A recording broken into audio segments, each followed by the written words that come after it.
Hello, America. Welcome to the Glenn Beck program. I have a studio audience in with me today because we're going to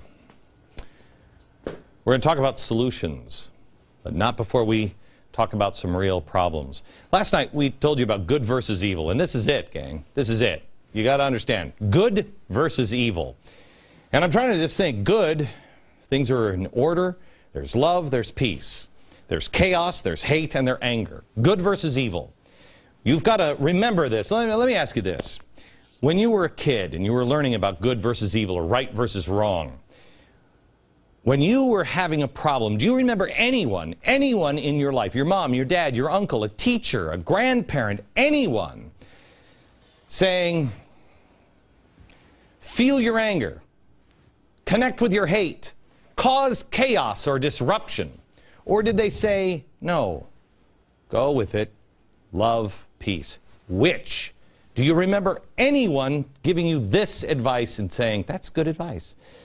Never in my life has anyone, and I think I would run from those people. Yet that is exactly what millions of people are being encouraged to do here in America. And tonight, we have told you before that there are influential radicals who have graced and crossed the threshold of our White House more than once, that wish to collapse our economy, turn us against each other, redistribute wealth, and overthrow the government of the United States. I've told you this over and over. I've read their words. But tonight, I will present the evidence, including a detailed plan, but I won't give it to you. I will allow them to tell you from a conference they had this weekend when they didn't think anyone was listening. Their own words, their own detailed plan to overthrow the United States of America. Their own words on tape now.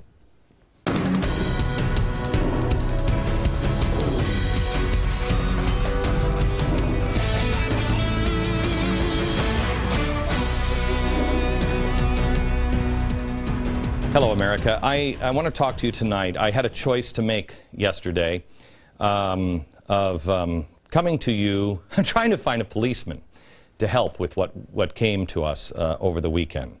And I realized we're darn near out of policemen. I don't really necessarily trust Eric Holder. I don't trust the administration. I don't trust Congress. I don't know who to bring this to except you. That's why I'm bringing this to you tonight. I'm going to play some audio for you in a moment that we broke this morning on my radio program and my website. It is a recording of a speech given over the weekend at Pace University. It was given by a prominent labor leader, and it was given to a very select group of other prominent labor, progressive, and community leaders. I believe what you are about to hear is nothing short of a plan to commit economic terrorism. Now, I want to define that. Economic terrorism, set forth by the blessed Geneva Center for Security Policy. It is this: varied, coordinated, and sophisticated or massive destabilizing actions in order to disrupt the economic and financial stability of a state, a group of states, or a society, such as market-oriented Western societies, for ideological or religious motives. Got it? That's how the Globe defines economic terrorism. Now, has there been any case of domestic economic terrorism? Yes, believe it or not.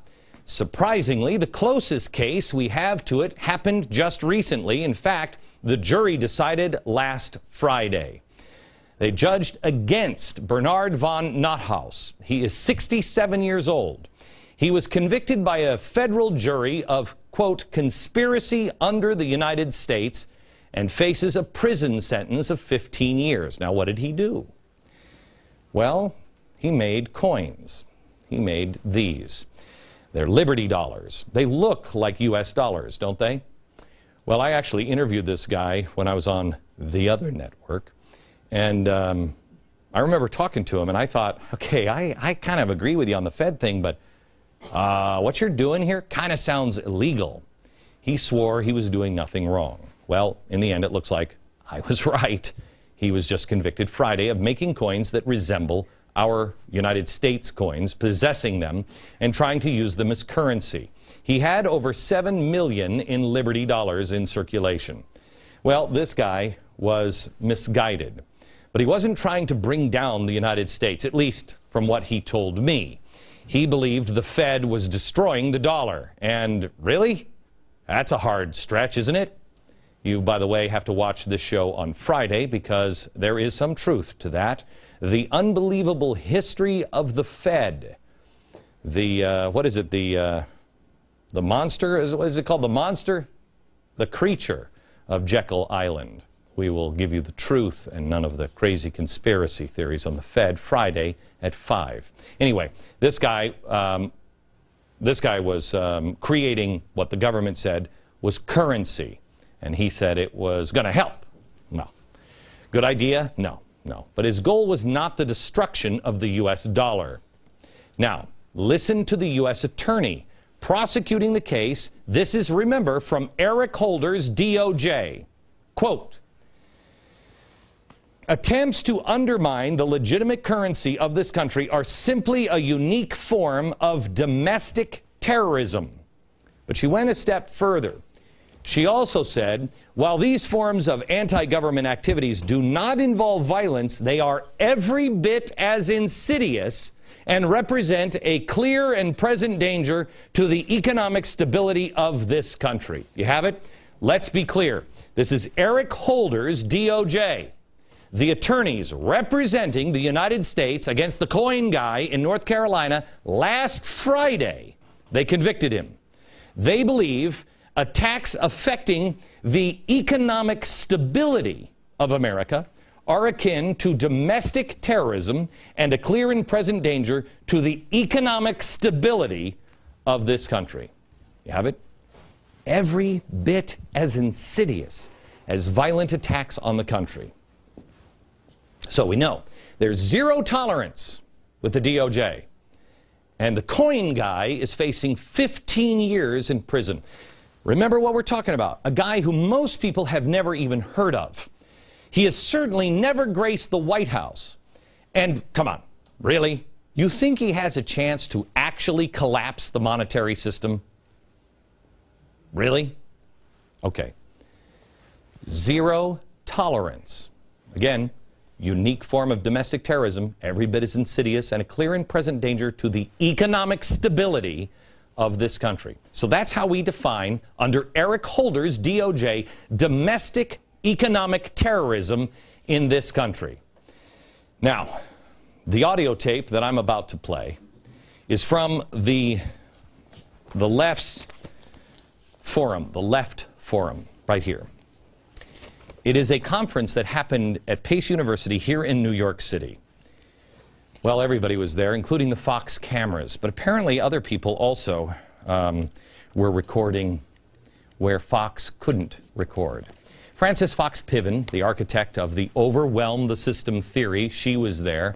I mean, where else would she be? This is the largest annual conference of left-wing activists, progressives, and organizers in the country. Now, I know the left tells me that here Frances Fox Piven is just an innocent, kind grandmother. But she seems to take frequent breaks from all of the quilting and cookie baking to write in places like The Nation or Speak Here about the wonderful violent uprisings in Europe, and go to places to speak, like Pace University, to the leaders of the labor movement. Now, maybe she was just trying to teach them how to bake cookies, although we didn't see any of that. I'm not sure. But Frances Fox Piven's philosophy was everywhere.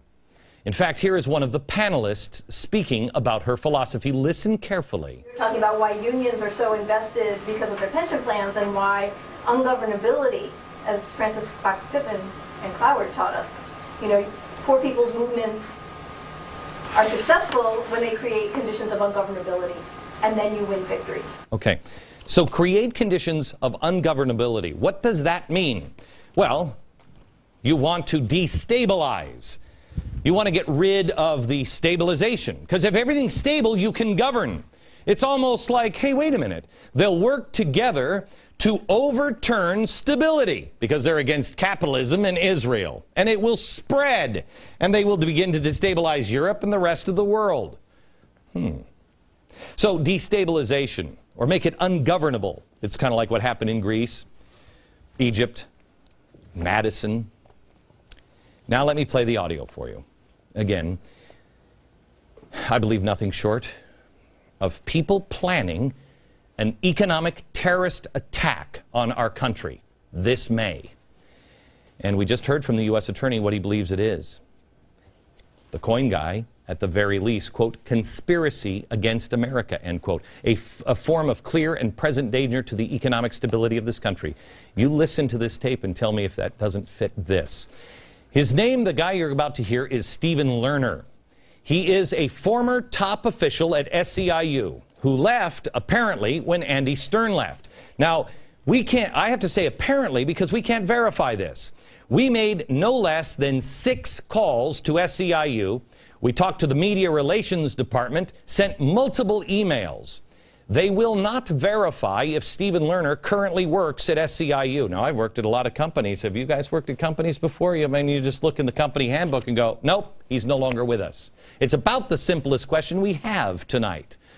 The questions, SEIU, only get harder from here. He was introduced as SEIU when he spoke this weekend at the Left Forum. He was the director of SEIU's banking and finance campaign. Important to remember. He was the person on the Wall Street reform for SEIU. So he would go to the Treasury Department and meet on Wall Street reform. He is also the guy responsible for the video that we showed you here, the protest on the lawns. Do you remember when they started going to people's houses? Remember that? When SEIU rent-a-thugs stormed a bank executive's private property and trapped a young child who was home alone.